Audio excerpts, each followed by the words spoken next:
最近網上瘋傳多張相，一名香港女仔以超性感衣着喺港鐵送貨。除咗衣着非常火辣之外，當中網民最關注竟然係袋中有多盒安全套同埋俗稱黑馬卡嘅男士保健品。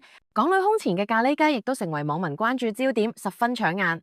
根據喺社交平台 Threads 瘋傳嘅貼文，一名着住低胸熱褲嘅少女喺港鐵手抽嘅一大袋貨品，而當中網民最關注竟係貨品當中包括多盒安全套同埋俗稱黑馬卡嘅男士保健品。由圖片可見，估計少女一人攜帶至少數十盒貨品，並神色自然喺港鐵整理，低頭看手機。事件迅即喺網上成為熱話，並引起網民熱烈討論。唔少網民忍笑打趣最強之矛與最強之盾。依家啲女仔咁開放，佢男朋友唔係好掂喎，男朋友真幸福。女精喺同文寫嘅描述指相片由一位久未見面嘅朋友發俾佢嘅，詢問相中嘅人係咪佢。佢覺得啲照好有意義，記錄咗佢嘅生活片段，因此轉發咗。